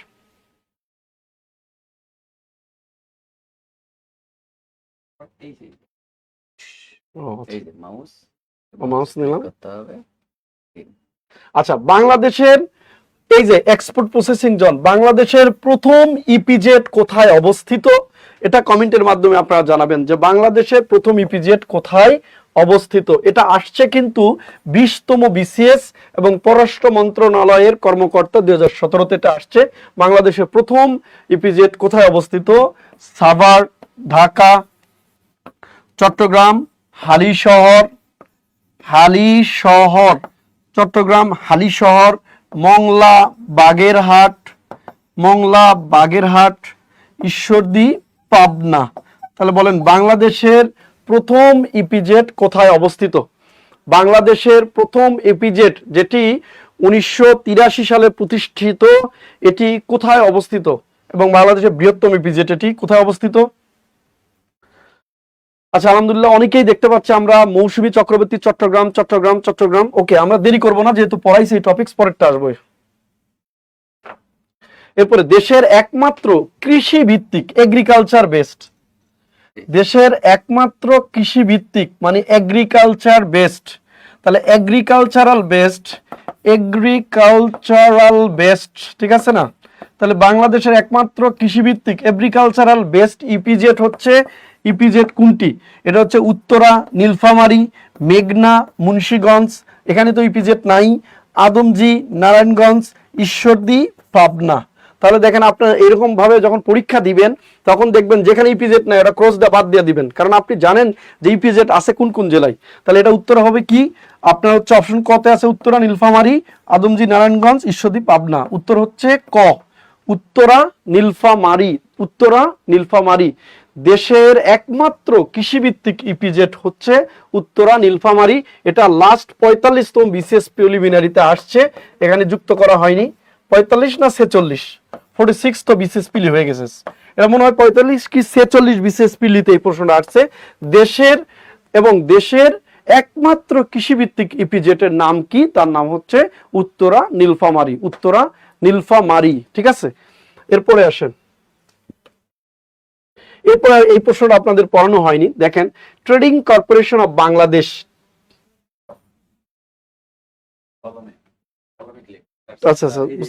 আচ্ছা, trading corporation of Bangladesh, TCB. এই যে টিসিবি আছে, ট্রেডিং কর্পোরেশন অফ বাংলাদেশ, এই টিসিবির কাজ হচ্ছে আপদকালীন আপদকালীন পণ্য মজুত করা। আপদকালীন পণ্য কি করে? মজুত করে। এটা একটা সরকারি প্রতিষ্ঠান আপদকালীন পণ্য মজুত করে, এবং এটি যখন দেশের খাদ্য ভাব অথবা যখন দেশের দ্রব্যমূল্যের দাম বেড়ে যায়, তখন যারা মধ্যবিত্ত, নিম্ন মধ্যবিত্ত অথবা গরিব হতদরিদ্র মানুষ আছে, তাদেরকে স্বল্প স্বল্প অর্থে অর্থাৎ কম দামে, এক কথায় যদি আমরা দেশি ভাষা বলি, কম দামে পণ্য বিক্রি করে। কম দামে পণ্য বিক্রি করে। আপনি যদি রাস্তাঘাটে বের হন, ঢাকা শহরে দেখবেন মানুষ, কিছু গরিব মানুষ বস্তা ব্যাগ নিয়ে লাইন হয়ে দাঁড়িয়ে আছে, আর একটা পিকআপে করে বিভিন্ন দ্রব্যমূল্য, আমাদের চাল ডাউল, ভোজ্য তেল, পেঁয়াজ, আদা রসুন এগুলো দিচ্ছে কম দামে, বাজারের তুলনায় একটু সাশ্রয়ী কম দামে দিচ্ছে। এই প্রতিষ্ঠান নাম হচ্ছে TCB, trading corporation of Bangladesh. এই বারবার পরীক্ষায় এটাও আসে, টিসিবির পূর্ণরূপ কি? Trading corporation of Bangladesh. প্রশ্ন হচ্ছে এটি কোন মন্ত্রণালয়ের অধীন? পরিকল্পনা মন্ত্রণালয়, শিল্প মন্ত্রণালয়, বাণিজ্য মন্ত্রণালয়, অর্থ মন্ত্রণালয়। এই প্রশ্নটা খুব আসে পরীক্ষায়। TCB, trading corporation of Bangladesh, এটি কোন মন্ত্রণালয়ের অধীন? আমরা দেখতে পাচ্ছি অনেকেই গ উত্তর দিয়েছে। যারা পরিকল্পনা দিচ্ছেন এটা উত্তর হবে না, শিল্প মন্ত্রণালয় হবে না, অর্থ মন্ত্রণালয় হবে না, এটা উত্তর হবে বাণিজ্য মন্ত্রণালয়। ট্রেডিং কর্পোরেশন অফ বাংলাদেশ, এটি বাংলাদেশের বাণিজ্য মন্ত্রণালয়ের অধীন একটা সংস্থা, টিসিবি। Okay, thank you. এটা যারা আপনারা উত্তর দিয়েছেন, এই দুইটা জিনিস মনে রাখবেন। টিসিবি হচ্ছে ট্রেডিং কর্পোরেশন অফ বাংলাদেশ, এটার কাজ হচ্ছে আপদকালীন পণ্য মজুত করা এবং কম দামে গরিব মানুষ বা নিম্ন আয়ের দেশ মানুষগুলোকে এটাকে প্রদান করে। আচ্ছা, এরপরে আস, আমরা 6 নম্বর প্রশ্ন এখানে আছে, পরিবেশের ভারসাম্য রক্ষার জন্য কোন দেশের মোট আয়তনের শতকরা কত ভাগ বনভূমি থাকা উচিত? খুবই চমৎকার একটা প্রশ্ন। এটা আমরা জানি যে আমরা মানুষ কি করি বা আমরা প্রাণীরা কি করি, কার্বন ডাই অক্সাইড হচ্ছে আমরা ত্যাগ করি আর অক্সিজেন গ্রহণ করি। আর বৃক্ষের ক্ষেত্রে ভিন্ন, তারা অক্সিজেন কি করে?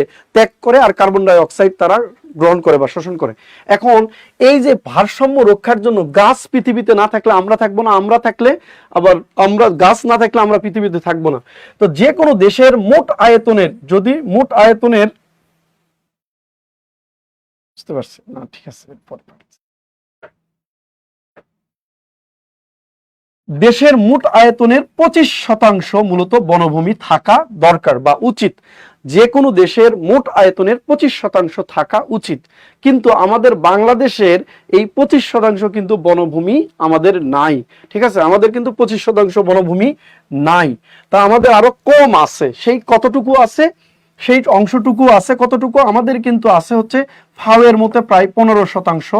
ফাও মানে হচ্ছে FAO, ফাও, ফুড অ্যান্ড এগ্রিকালচার অর্গানাইজেশনের 15, বাট এমনিতে হচ্ছে আমাদের পরিবেশ অধিদপ্তরের মতো আমরা বলি যে প্রায় 17.5%। তাহলে বনভূমি রয়েছে। তাহলে পরিবেশ ভারসাম্য রক্ষার জন্য আপনারা যারা উত্তর দিয়েছেন 25% উত্তর, এটার উত্তর ঠিক আছে। ভারসাম্য রক্ষার জন্য 25% বনভূমি থাকা প্রয়োজন। তবে এখানে আমি আর কয়েকটা জিনিস একটু লিখে দিব, এটা আপনার দরকার, আপনাদের জানাটা, পরিবেশ বিষয়ে কি দরকার আর কি। সেটা হচ্ছে 5 জুন বিশ্ব পরিবেশ দিবস, এগুলো মনে রাখবেন, এগুলো আসবেই। পরিবেশ দিবস, 5 জুন বিশ্বের পরিবেশ দিবস। পরিবেশ বিষয়ক প্রথম সম্মেলন হয় 1972, স্টকহোম সম্মেলন। স্টকহোম সম্মেলন, স্টকহোম সম্মেলন, পরিবেশ বিষয়ক প্রথম সম্মেলনের নাম স্টকহোম সম্মেলন, 1972 সালে হয়েছে। ঠিক আছে,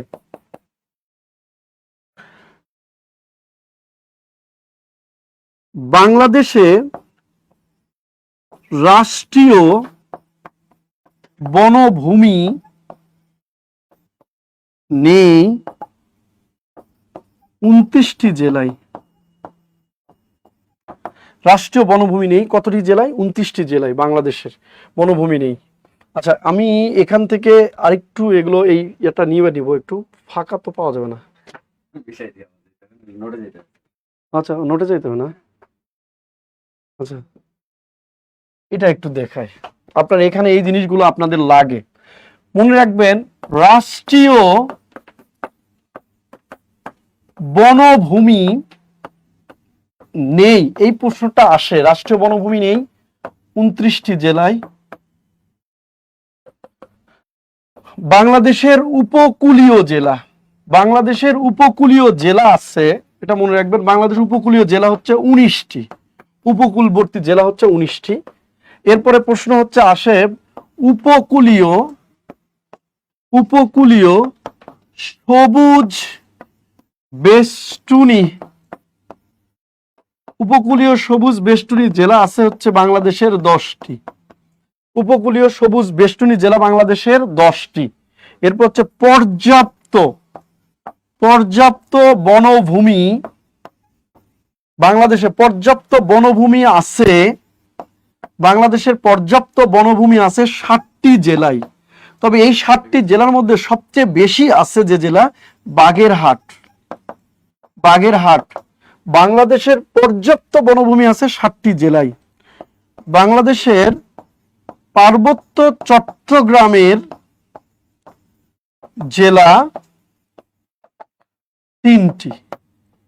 বাংলাদেশের পার্বত্য চট্টগ্রামের জেলা হচ্ছে 3টি। তাহলে বাংলাদেশের রাষ্ট্রীয় বনভূমি নেই 29টি জেলায়, উপকূলীয় জেলা হচ্ছে 19টি, উপকূলীয় সবুজ বেষ্টনী জেলা হচ্ছে বাংলাদেশের 10টি, পর্যাপ্ত বনভূমি আছে 60টি জেলায়, সবচেয়ে বেশি আছে বাগেরহাট।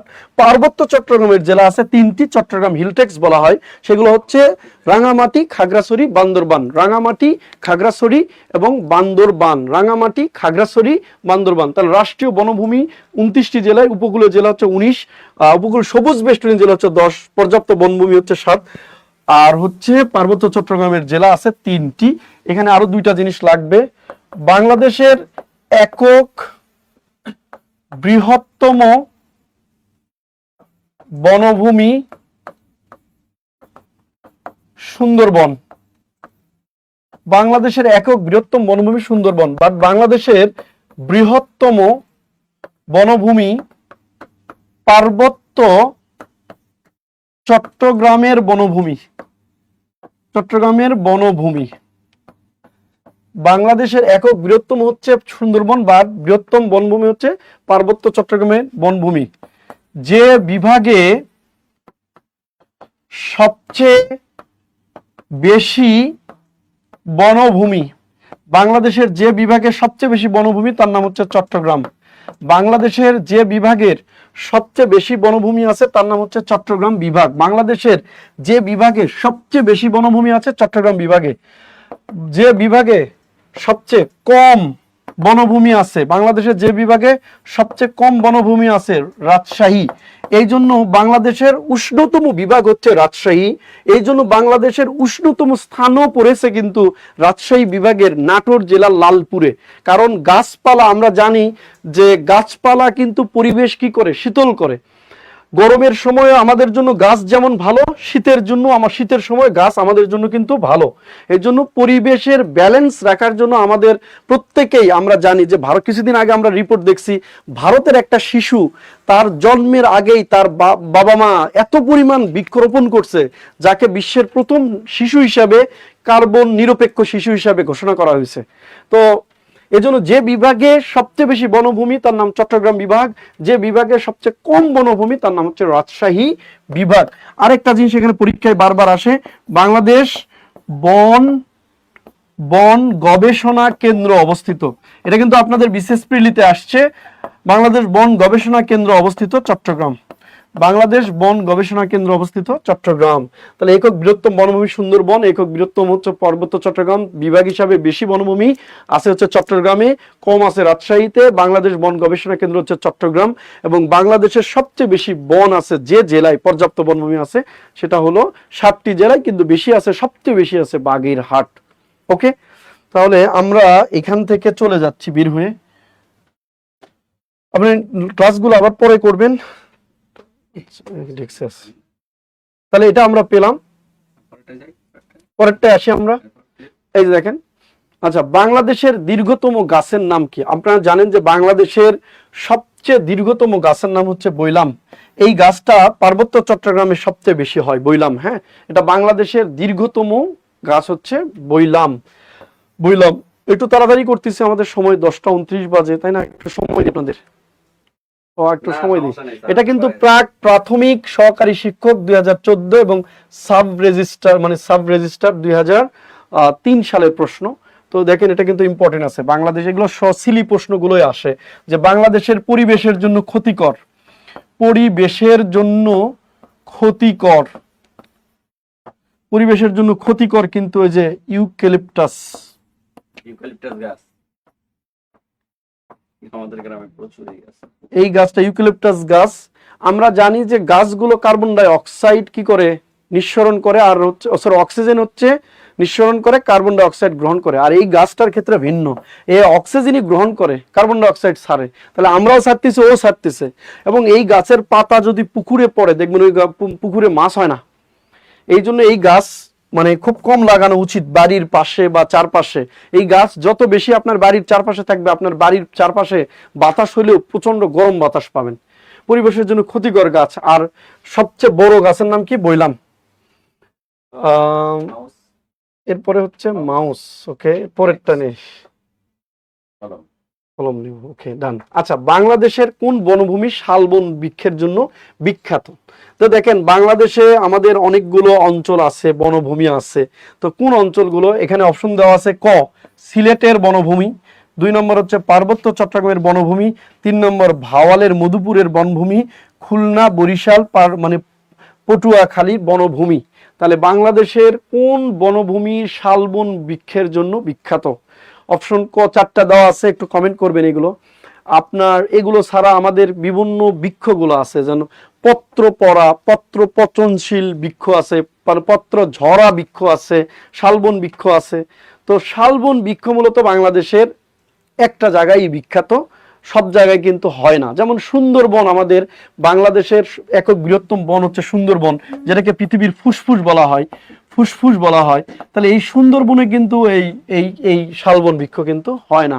সেখানে সুন্দরী, গেওয়া, সব মানে অনেক অনেক ধরনের বৃক্ষ হয়। বাংলাদেশের কাঠের চাহিদার 60% সুন্দরবন থেকে আসে। তাহলে এই যে কাঠের চাহিদা পূরণ করে, মধুর চাহিদা আমাদের পূরণ করতেছে সুন্দরবন। এটা আমাদের প্রাকৃতিক যে ডিজাস্টার গুলো হচ্ছে, যেগুলো যে এই ন্যাচারাল ডিজাস্টার গুলো যখন কোনো হচ্ছে, এটা কিন্তু ঠিকই দিচ্ছে সুন্দরবন, তাই না? বাংলাদেশের জন্য বড় একটা আবরণ। বাট আমরা এটা তো মানুষরাই বিভিন্ন আমাদের প্রাকৃতিক কারণ, যেমন মনুষ্য সৃষ্টি বিভিন্ন কারণে আমরা এগুলো ধ্বংস করতেছি সুন্দরবন। তো এটা 2019 সালে কিন্তু সুন্দরবনকে ইউনেস্কো আজারবাইজানের সম্মেলনের মাধ্যমে ঝুঁকিপূর্ণ বলে ঘোষণাও করেছেন। আচ্ছা, বাংলাদেশের শালবন বৃক্ষের জন্য বিখ্যাত আপনারা যারা উত্তর করেছেন, এটা হচ্ছে ভাওয়াল এবং মধুপুরের বনাঞ্চল। ভাওয়াল এবং মধুপুরের বনাঞ্চল এটা অবস্থিত গাজীপুর, গাজীপুর, গাজীপুর ভাওয়ালের গড়, গাজীপুরের যে ভাওয়ালের গড় আছে, এবং টাঙ্গাইল ও ময়মনসিংহের,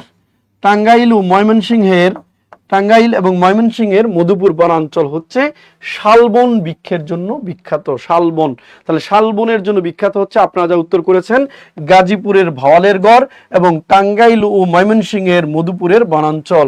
টাঙ্গাইল ও ময়মনসিংহের মধুপুরের বনাঞ্চল যারা উত্তর করেছেন, এদের উত্তর 100% সঠিক হয়েছে।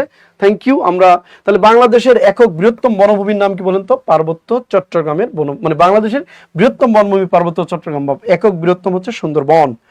ওকে, এরপরে আমরা যাব হচ্ছে আবার মাউস। আচ্ছা, ম্যানগ্রোভ কি?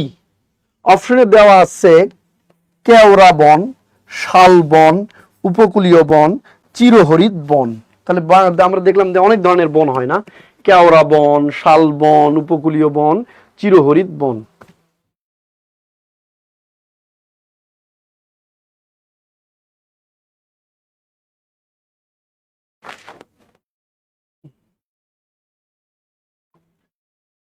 হ্যাঁ, ভালো একটা কথা বলছে, এই গাছ জমির উর্বরতা নষ্ট করে। আর এম সুজন না?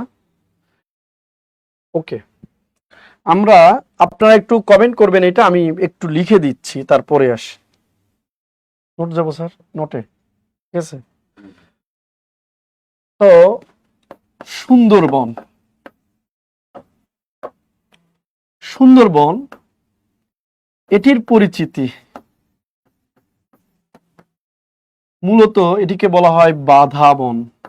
সুন্দরবনের অপর নাম হচ্ছে বাধা বন। এটা হচ্ছে সোয়াম্প ফরেস্ট, সোয়াম্প ফরেস্ট, তারপরে হচ্ছে ম্যানগ্রোভ, ম্যানগ্রোভ বন, টাইডাল বন।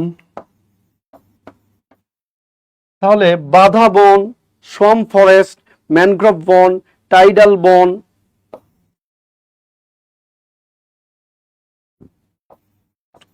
উপকূলীয় বন। দেখেন, যে কোনো বৃক্ষই কিন্তু শ্বাস নেয় নিচে, মাটির নিচ থেকে, বাট সুন্দরবনের সবগুলো শিকড় কিন্তু এরকম উপরের দিকে, এরা শ্বাস নেয় উপরে, এবং বৃক্ষ পানির নিচে সারা বছর এটা থাকে। এই জন্য এটাকে বলা হয় জলাভূমির বনও কিন্তু এটাকে বলা হবে, কারণ উপকূলীয় লবণাক্ত পানিতে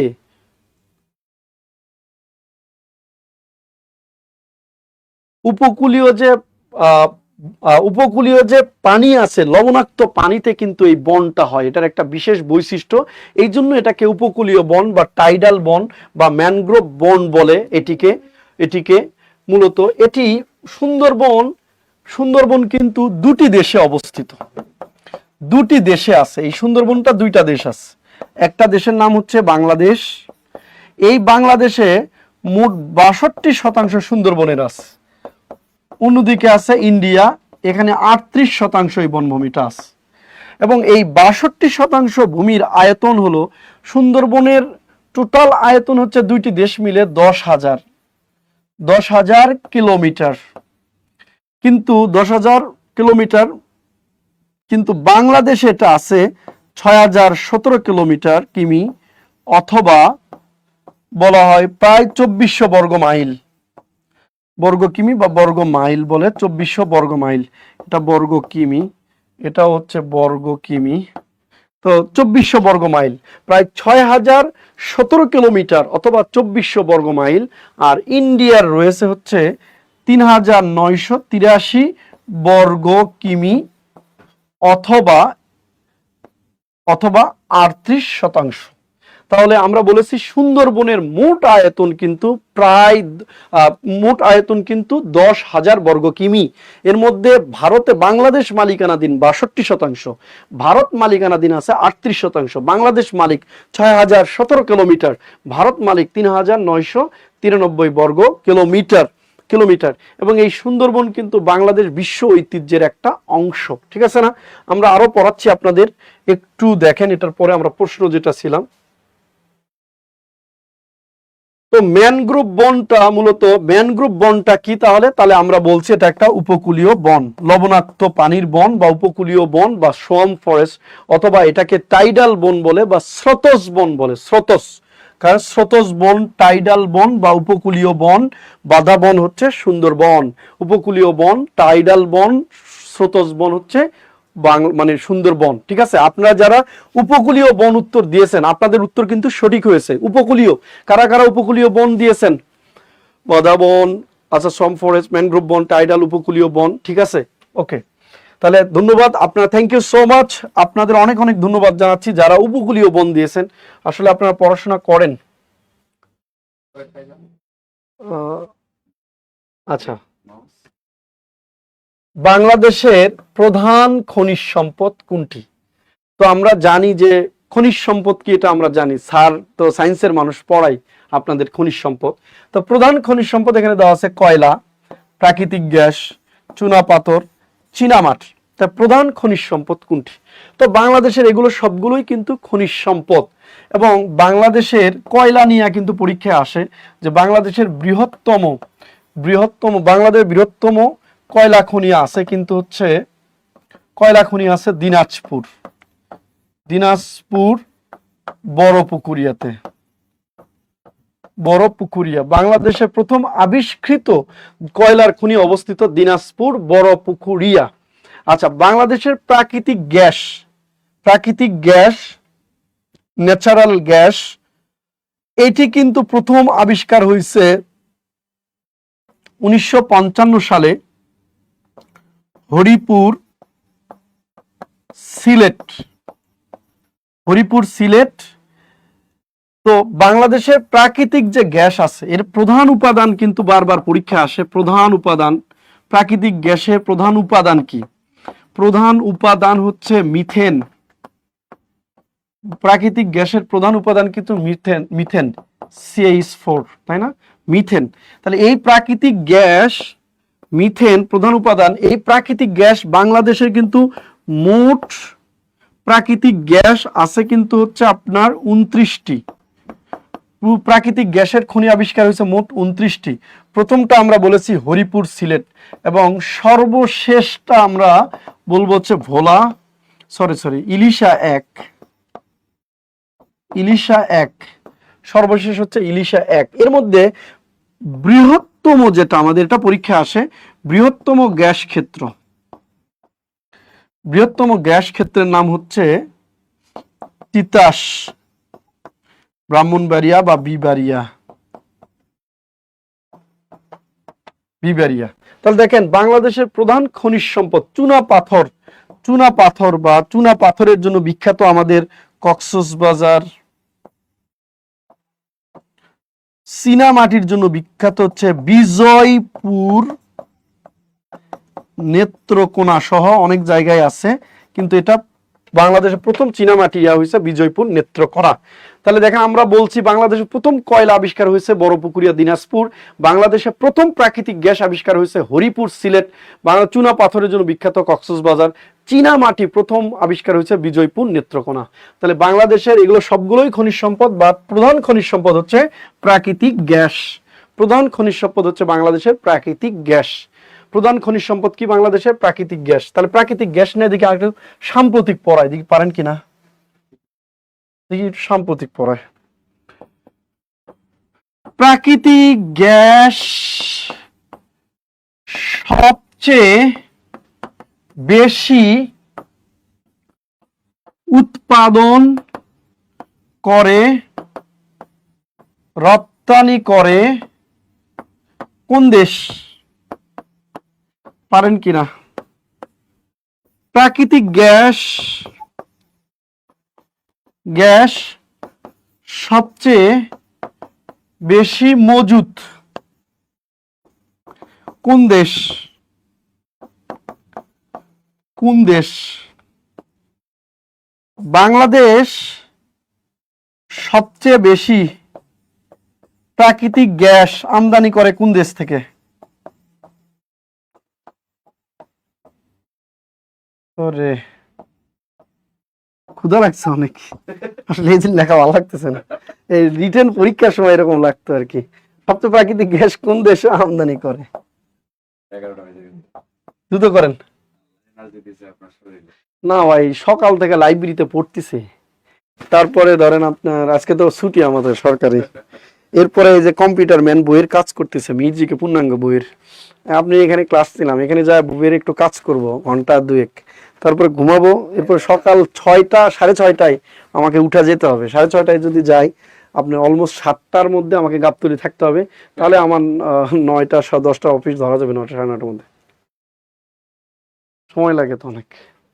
চাকরি পাওয়ার পরে ভাবছিলাম একটু রিল্যাক্স হবে, একটু চেহারা সুন্দর হবে, একটু খাওয়া দাওয়া করবো, বিয়ে শাদী করতে হবে, মানে আরো খারাপ অবস্থা। এখন আরো বেশি চাপে আছি সব দিক দিয়ে। চাকরি পাওয়ার আগে ভাবতাম চাকরি খেলে একটা হোক, চাকরি না হওয়ার পরে আরো ভালো লাগে না। আমি একটা মানুষও চাকরি যে চাকরি করুক না কেন, ফরেন অ্যাডমিনি যে তো বড়ই চাকরি করুক, কেউ বলে ভালো লাগে না। সবাই বলে মানে ছুটি থাকলে ভালো লাগতো, চাপ কারোই মনে হয় ভালো লাগে না। প্রাকৃতিক গ্যাস সবচেয়ে বেশি উৎপাদন করে বা রপ্তানি, কিন্তু দেখে বউ বাচ্চা খাওয়াইতে হবে এই জন্য করে আর কি সবাই। ওকে, আমি একটু উত্তর দিচ্ছি। প্রাকৃতিক গ্যাস উৎপাদন এবং রপ্তানি সবচেয়ে বেশি ইউএসএ এখন বর্তমানে, একদম লাস্ট আপডেট। প্রাকৃতিক গ্যাস সবচেয়ে বেশি মজুত আছে রাশিয়া।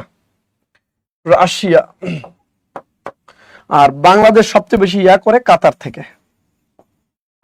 ঠিক আছে, মধ্যপ্রাচ্যের সবচেয়ে বেশি প্রাকৃতিক গ্যাস হচ্ছে মজুদ আছে কাতারে, মধ্যপ্রাচ্যের মধ্যে, সারা পৃথিবীতে রাশিয়াতে। এবং বাংলাদেশ সবচেয়ে বেশি প্রাকৃতিক গ্যাস আমদানি করে। এবং আপনারা জানেন মাস তিনেক আগে চুক্তি হয়েছে কাতারের সাথে প্রাকৃতিক গ্যাস ইয়ে করার জন্য। এবং এই কাতার একসময় ধনী ছিল না, এই প্রাকৃতিক গ্যাসকে সে কিন্তু বাজারজাতকরণ, উৎপাদন আর হচ্ছে ব্যবসা করেই কিন্তু ধনী হয়েছে। সে এই প্রাকৃতিক গ্যাসকে এই যে সিলিন্ডারে নিয়ে আসছে, এটাকে কি বলে আপনার স্যার? না, সিএফসি মানে যেটা হচ্ছে সিএনজি করছে, সিএনজি করছে, তারপর হচ্ছে এলপিজি করছে, তারপর হচ্ছে যে আমরা রান্নার জন্য মানে ইয়া করছে। এই জিনিসগুলা, এই প্রসেসিং এর কাজগুলা এরা করে প্রাকৃতিক গ্যাসকে কাজে লাগিয়েই মূলত কাতার এত ধনী হয়েছে, পৃথিবীর অন্যতম ধনী দেশগুলোর মধ্যে একটা। এর প্রধান কিন্তু তেলের চেয়ে ওরা হচ্ছে মূলত গ্যাস দিয়ে বেশি ডেভেলপ করেছে। ওকে, একজন কমেন্ট করছে এর মানে স্যার বিয়ে করেন নাই। বিয়া করতেছেন, বউ থাকবে যে চাপে আছে, একদিকে বই লিখি, অন্যদিকে মানে ক্লাস নেই, তারপরে আবার হচ্ছে ক্যাডার চেঞ্জ করার জন্য চাকরির রিটার্ন দিই, ভাইবা দিই, আবার অন্যদিকে আপনার নিজের চাকরি তো আছে। ওই বেডি বলবে যে তুমি এত কিছু করো, আমারে দরকার কি? বউ নাই, ভালো আছে, কিন্তু চলে গেলে খুব কষ্ট হবে। পরে কই দেয় 10টাই থাক স্যার। ওকে, আচ্ছা 10টাই থাক না, পরের দিন আমরা বাকিগুলো বলবো ইনশাআল্লাহ। স্যার আজকে অনেকগুলো প্রশ্ন রাখছে, আজকে 10টাই থাক, কারণ স্যারের এনার্জি দেখে আসলে আমি নিজেও কি বলবো অনেক বেশি অবাক। কারণ একটা মানুষ আর কতটা ইফোর্ট দিতে পারে। যাক, তাও আমরা আরেকটা প্রশ্ন আপনাদেরকে উত্তর দিতে দেই। বাখরাবাদ গ্যাস ক্ষেত্রটি অবস্থিত কোথায়? মনে পারবে। আচ্ছা, বাখরাবাদ গ্যাস ক্ষেত্রটি অবস্থিত কোথায়? এটা স্যারের লাগবে না, আপনাদের কমেন্ট দেখলে আমি বুঝবো যে আসলে কোনটা রাইট। আমি যদিও নিজেও জানি না, না জানলেও কি হবে, যেদিকে দেখবো সবচেয়ে বেশি কমেন্ট ওটাই রাইট। একটু কমেন্ট করেন যে বাখরাবাদ গ্যাস ক্ষেত্র অবস্থিত কোথায়। দেখেন স্যার যতগুলো প্রশ্ন এখানে দেখাইছেন বেসিকের পর ম্যাক্সিমাম গুলো কিন্তু বিসিএস আসা প্রশ্ন। কোনটা 43 আসছে, কোনটাতে 41 আসছে, কোনটা 46 আসছে, কোনটা 44 আসছে। এর আগে আমরা যতগুলো প্রশ্ন দেখলাম, ঠিক আছে, প্রতিটা ওহো মেডিসিন আপনার কাছে। তো যাই হোক আমার কলিজার ভাই, কলিজার বোন, যারা আজকে আমরা পুরো ক্লাসটা করলাম, সর্বোচ্চ শেয়ারকারী স্যারের বইটা আজকে আমরা স্যারের বইটা আমরা গিফট করব। হ্যাঁ, আমি মনে হারাই গেছিল, জুবাইর ভাই চলে আসছে। বইটা কই গেল, হারাই গেল নাকি? হ্যাঁ, বইটা কিন্তু আমরা হচ্ছে একজনকে গিফট করব আজকে। জুবাইর ভাই একটু সর্বোচ্চ শেয়ারকারী মেনশন করে দিন, আমরা হচ্ছে বইটা গিফট করব। আর যারা এখন আমরা বই নেই বইটা কালেক্ট করব, অনেক ভালো একটা সাজেশন মূলক বই ইনশাআল্লাহ। তো যাই হোক আমার কলিজার ভাই, কলিজার বোন, যারা আমরা এখানে আছি তাদের প্রত্যেককেই বলবো সাদে। আচ্ছা আচ্ছা, সবাই সঠিক উত্তর দিয়েছেন কুমিল্লায়, কুমিল্লায়, কুমিল্লায়, কুমিল্লায়, কুমিল্লায়। হ্যাঁ, তাহলে সঠিক উত্তর কুমিল্লায়। আমি যদিও জানি না, কিন্তু আমার কাছে কেন জানি মনে হচ্ছে এটার উত্তর কুমিল্লাই হবে। কেন? কারণ 90% স্টুডেন্টের ভোট হচ্ছে কুমিল্লা, 90 না 100% স্টুডেন্টের ভোট হচ্ছে কুমিল্লা। আচ্ছা, আপনি তো একদিন বলছিলেন আমাদের ম্যাম নাকি রাগ করবে, কি কন? ও ইয়ারে বলতেছেন মিহিসারের ম্যাম নাই, ম্যাম রাগ করবে কই থেকে? যাই হোক, মিহিসারের জন্য আপনারা পাত্রী দেখেন, কোনো সমস্যা নেই। আচ্ছা আমার কলিজার ভাই, কলিজার বোন, আমি একটু ফিনিশিং দিতে চাচ্ছি আপনাদের সাথে। যারা আমরা পুরো ক্লাসটা করলাম সবাইকে অসংখ্য ধন্যবাদ। আমি সেই সাথে একটু বলতে চাই যে দেখেন, একটা জব যদি আপনি নিশ্চিত করতে চান, তো একটা জব নিশ্চিত করার জন্য আপনাকে দুই ধরনের প্রস্তুতি নিতে হবে। তো দুই ধরনের প্রস্তুতির মধ্যে একটা হচ্ছে আপনি যদি প্রাইমারি প্রস্তুতি নেন, ধরেন আগস্টে সার্কুলার আসবে প্রাইমারির, তো আপনি যদি প্রাইমারির প্রস্তুতি নেন বা নিবন্ধনের প্রস্তুতি নিচ্ছেন এরকম স্টুডেন্ট হয়ে থাকেন, পাশাপাশি আপনি একটু লিখিত প্রস্তুতি নিয়ে রাখবেন, ডেডিকেটেড লিখিত প্রস্তুতি নিয়ে রাখবেন। ডেডিকেটেড যদি আপনি একটা লিখিত প্রস্তুতি নেন প্রাইমারি বা নিবন্ধন প্রস্তুতির সাথে, এই লিখিত প্রস্তুতি নিলে যে ঘটনাটা ঘটে, আপনার 10 থেকে 20তম গ্রেডের বিভিন্ন যে মন্ত্রণালয়ের পরীক্ষাগুলো রয়েছে, কারণ প্রাইমারির প্রস্তুতি নিলেন প্রিলিতে যা পড়ছেন, নিবন্ধন বা 10 থেকে 20 গ্রেড প্রিলি সেম, বা নিবন্ধন প্রিলিতে আপনি যা পড়বেন প্রাইমারি বা 10 থেকে 20 গ্রেড সেম। আবার নিবন্ধন 10 থেকে 20 গ্রেড প্রিলির প্রস্তুতি যদি আপনি নেন, প্রাইমারি বা নিবন্ধন আপনার কমপ্লিট। কিন্তু আলাদা করে একটা প্রস্তুতি যেটা দরকার, সেটা হচ্ছে লিখিত প্রস্তুতি। আপনারা জানেন যে প্রায় অ্যারাউন্ড 2025 সালে যদি আমরা সব মিলিয়ে বলি, তো অ্যারাউন্ড প্রায় 4.5-5 লাখ শূন্যপদ শুধু রয়েছে আমাদের 10 থেকে 20তম গ্রেডের, এবং 1,72,000 শূন্যপদের ওপর কিন্তু জনপ্রশাসন মন্ত্রণালয় অলরেডি নিয়োগ দিতে বলেছেন। তো এই যে 1,72,000 শূন্যপদের ওপর যে নিয়োগ বিজ্ঞপ্তিগুলো আসবে, ম্যাক্সিমাম বড় বড় মন্ত্রণালয়গুলো কিন্তু আপনার লিখিত পরীক্ষা নিবে, আর এই লিখিত পরীক্ষায় গিয়ে আমরা বাস খাই। এই জন্য আমাদের ডেডিকেটেড জব মেডিসিনের শুধুমাত্র লিখিত কোর্স রয়েছে, যে কোর্সে আপনারা নামমাত্র ফি দিয়ে ভর্তি হওয়ার একটা সুযোগ পাবেন। আমি কি কথা বুঝাইতে পারছি? আর এছাড়াও যদি কারো ইচ্ছা থাকে যে আগস্টে যেহেতু প্রাইমারি সার্কুলার আসবে, হেলায় বেলায় খেলায় সবাই নষ্ট না করে আমি প্রাইমারির ফাউন্ডেশন ব্যাচে যুক্ত হয়ে একেবারে পরীক্ষার আগ পর্যন্ত সার্ভিস নিতে চাই, সেক্ষেত্রে আপনারা আমাদের প্রাইমারির এই ফাউন্ডেশন ব্যাচে যুক্ত হতে পারেন। প্রাইমারির এই ফাউন্ডেশন ব্যাচে যারা যুক্ত হবেন একেবারে পরীক্ষার আগের দিন পর্যন্ত সার্ভিসটা পাবেন। আমি কি কথা বুঝাইতে পারছি? ওকে। আর যদি আপনার ড্রিম থাকে, বয়স যদি আপনার কোনো কারণে 32 ক্রস করে, তাইলে আপনি নিবন্ধন প্রস্তুতি নিতে পারেন। নিবন্ধন ফাউন্ডেশন ব্যাচ আছে, নিবন্ধনের আগ পর্যন্ত আপনি সার্ভিস পাবেন। এছাড়াও 10 থেকে 20তম গ্রেডের আমাদের কিন্তু প্রিলির প্রস্তুতি এবং লিখিত প্রস্তুতি কম্বাইন্ড নেওয়ার জন্য একটা কোর্স রয়েছে, এটাতেও আপনি প্রস্তুতি নিতে পারেন। এই কোর্সগুলোতে আজকে যেহেতু মিহির স্যারের ক্লাস গিয়েছে, এই মিহির স্যারের ক্লাস উপলক্ষে আজকে আপনাদের একটা বিগ অফার দিয়ে দেই।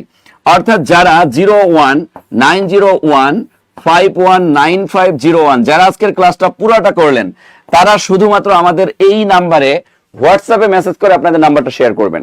নাম্বারটা শেয়ার করলে আপনারা নামমাত্র ফি দিয়ে, অর্থাৎ যেটা আপনার সাধ্যের মধ্যে, এরকম একটা ফি দিয়ে কিন্তু ভর্তি হওয়ার সুযোগ পাবেন ইনশাআল্লাহ। সো প্রত্যেকে যারা আমরা ডেডিকেটেডলি প্রস্তুতি নিতে চাচ্ছি, প্রস্তুতিকে যারা আমরা দুর্বার করতে চাচ্ছি, যারা জব মেডিসিনের প্রতিটা ক্লাস করে সিকোয়েন্স মেনটেন করে প্রতিটা ক্লাসের সাথে ক্লাস টেস্ট দিতে চাচ্ছি, এবং প্রতি সপ্তাহে সাপ্তাহিক টেস্ট দিতে চাচ্ছি, প্রতি মাসে মান্থলি টেস্ট দিয়ে আমি আমার নিজেকে যাচাই করতে চাচ্ছি, তাদেরকে আমি বলবো একটা ডেডিকেটেড কোর্সে জব মেডিসিনে যুক্ত হয়ে রেগুলার ক্লাস করবো ইনশাআল্লাহ। সো যারা প্রত্যেকেই আমরা যারা ডেডিকেটেড প্রস্তুতি নিতে চাচ্ছি, জব মেডিসিনের সাথে A to Z প্রপার প্রস্তুতি নিয়ে একটা জব নিশ্চিত করতে চাচ্ছি, তাদেরকে আমি বলবো খুব দ্রুত কোর্স এনরোল করে যে কোনো একটা কোর্সে যুক্ত হয়ে আপনি প্রস্তুতি নেন। ধরেন আপনার ফোনে টাকা নেই, তাইলে আপনি এই নাম্বারে হোয়াটসঅ্যাপে শুধু মেসেজ করে আপনার নাম্বারটা শেয়ার করবেন, আমাদের প্রতিনিধি আপনাকে কল করবে। এই নাম্বার যদি ব্যস্ত দেখেন, এই নাম্বারে কল করবেন, এই নাম্বারে কল করবেন, এগুলো আমাদের এই নাম্বার, এই নাম্বারগুলো আমাদের হটলাইন নাম্বার, এই নাম্বারগুলোতে কল করে আপনারা ভর্তি হতে পারবেন। আর প্রাইমারি নিবন্ধন বা 10 থেকে 20 গ্রেড এগুলোর কোর্স ফি সম্পর্কে আমরা সবাই জানি, তবে আমি এতটুকু বলবো যে নামমাত্র ফি, অর্থাৎ যে ফিটা না নিলে নয়, এরকম একটা ফি দিয়ে মিহির স্যারের ক্লাস উপলক্ষে ভর্তি হওয়ার সুযোগ থাকবে। সো এখনো আমাদের 8 মিনিট সময় বাকি আছে, 8 মিনিটের মধ্যে আপনারা ভর্তি হতে পারবেন। 11টার দিকে আমাদের অফিস ক্লোজ হয়ে যাবে। সো 8 মিনিটে যারা ভর্তি হতে চাই তারা দ্রুত এই নাম্বারে কল করব। আর যারা আগামীকালকে ভর্তি হব, তারা শুধুমাত্র এই নাম্বারটা সেভ করে আপনাদের নাম্বারগুলো শেয়ার করবেন, আমাদের প্রতিনিধিরাই আপনাকে আগামীকালকে কল করে ভর্তি এনশিওর করবে ইনশাআল্লাহ। কথা কি বুঝতে পারছি আমার কলিজার ভাই, কলিজার বোন? ওকে। হ্যাঁ, জিকে মিহির স্যার নেবে, শাহিন স্যার নেবে। জিকের জন্য আমাদের টিচার কোয়ালিটি অনেক হাই রেঞ্জের টিচার আছে আমাদের। জব মেডিসিনে যে টিচার প্যানেল রয়েছে, এর থেকে হাইপ ক্রিয়েট করা বা ভালো ডেডিকেটেড তথ্যবহুল টিচার আমি মনে করি বাংলাদেশে খুব বিরল রয়েছে, খুব কম রয়েছে। কথা কি বুঝতে পারছি? ওকে। সো যারা যারা আমরা হোয়াটসঅ্যাপে নাম্বার শেয়ার করতে পারতেছি না, তারা যে কাজটা করব, জব মেডিসিনের মেসেজ অপশনে যাব। জব মেডিসিনের মেসেঞ্জারের মেসেজ অপশনে গিয়ে জাস্ট নাম্বারটা শেয়ার করব আর বলবো যে মিহির স্যারের ক্লাস করেছি, সর্বোচ্চ স্যারে ভর্তি চাই, ভর্তি নিয়ে নেবেন ইনশাআল্লাহ। ঠিক আছে? হ্যাঁ, শাহিন স্যারও অনেক ভালো ক্লাস নেন, মিহির স্যারও অনেক ভালো ক্লাস নেন, ডেডিকেটেড টিচার। মিহির যে এখন বাংলাদেশের নাম্বার 1 পজিশনে আছেন, স্যার অনেক কষ্ট করেন, বইয়ের পেছনে অনেক শ্রম দেন। ইনশাআল্লাহ আপনারা সাথে থাকবেন, স্যার নিয়মিত ক্লাস নেবেন ইনশাআল্লাহ। ওকে, আমি আর সময় নিতে চাচ্ছি না, অলরেডি 10:53 বেজে গেছে। সবাই ভালো থাকবো, সুস্থ থাকবো। আর যারা এখনো ভর্তি নাই, ভর্তি হওয়ার জন্য এই নাম্বারে হোয়াটসঅ্যাপে মেসেজ করে নাম্বার শেয়ার করে আমরা কি করব, এনশিওর করব যে আমি ভর্তি হতে চাই, মিহির স্যারের ক্লাস করেছি। ওকে, ঠিক আছে, সবাই ভালো থাকবো, সুস্থ থাকবো। সবার সুস্থতা কামনা করে শেষ করতেছি। আল্লাহ হাফেজ।